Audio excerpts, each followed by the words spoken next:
Yes, the Justice Department has indicted 3 former Army officers and 2 civilians. They're accused of diverting $3.6 million in Iraqi reconstruction money to a contractor in exchange for cash, luxury cars, and jewelry.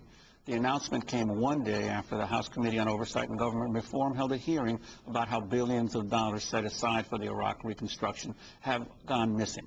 The committee's chair, Henry Waxman, questioned Paul Bremer, former administrator of the Coalition Provisional Authority. Little more than a year, $12 billion in U.S. currency removed from the vaults of the Federal Reserve and flown into Iraq. This money, mainly $100 bills, were packed into bricks, and each brick was worth $400,000 each. And I think we have a picture of the bricks on the screen.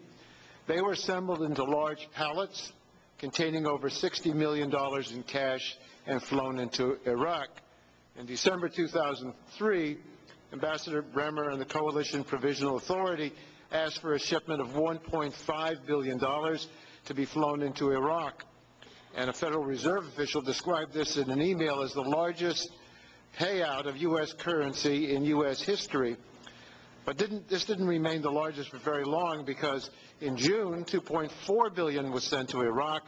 And this time a Federal Reserve official wrote, quote, "Just when you think you've seen it all, the CPA is ordering $2,401,600,000 in currency." Well, the question this committee is trying to answer is what happened to the money. Was it spent responsibly? Was it misspent? Was it wasted? Did it go off to pay? Did it go to pay off corrupt officials? Or, worst of all, did some of this money get in the hands of the insurgents and those who are fighting us today in Iraq?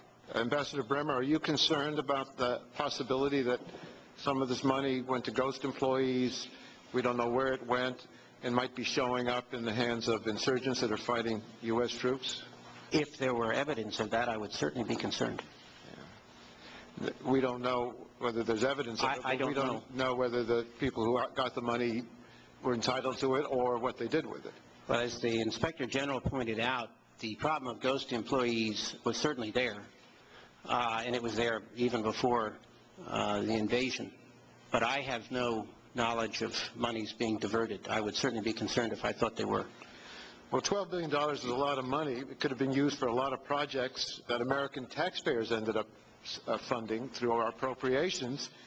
It seems to me inconceivable that we can't explain what happened to it, but that seems to be the situation we're in. Congressmember Henry Waxman questioning the former Iraq proconsul Paul Bremer.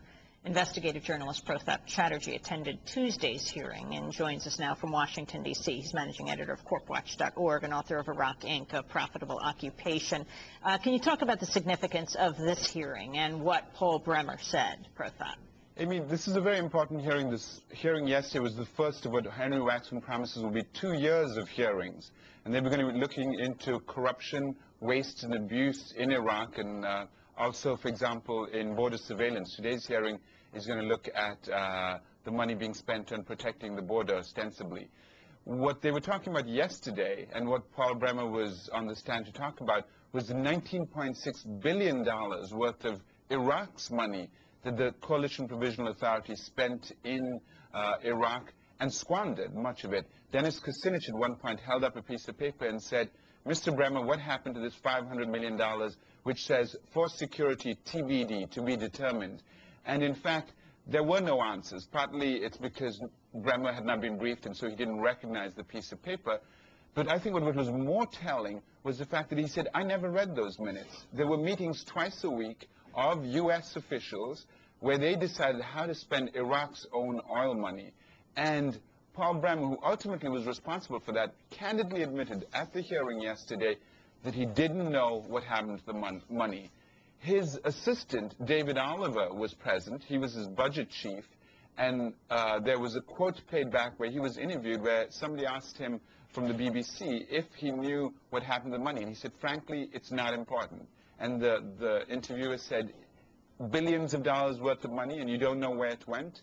And so they said, "Well, you know, this wasn't American money. Why should we care?" And then really there was Paul Bremer had this sort of cocksure attitude that came across. The Democrats, unfortunately, didn't have all their facts marshaled. They weren't able to go after him in that sense because they weren't really involved in the detailed kind of questioning that Waxman has been good on so far.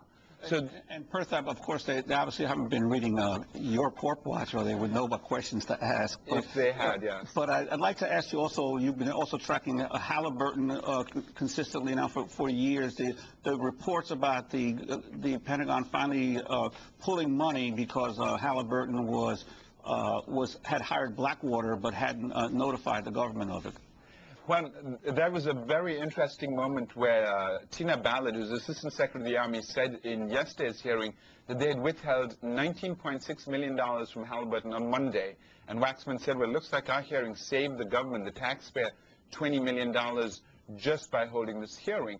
The reason they withheld that money was because Halliburton had been using private security contractors in violation of their agreement with the Army, which said they would only use military security.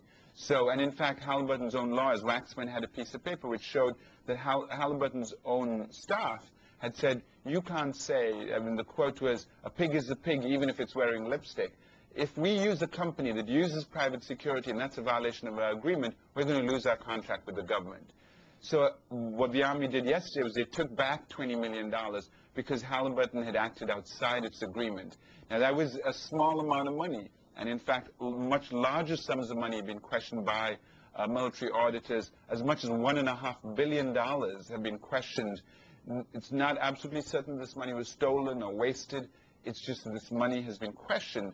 And unfortunately, the Pentagon has seen fit to give them the money because they basically say it's the fog of war.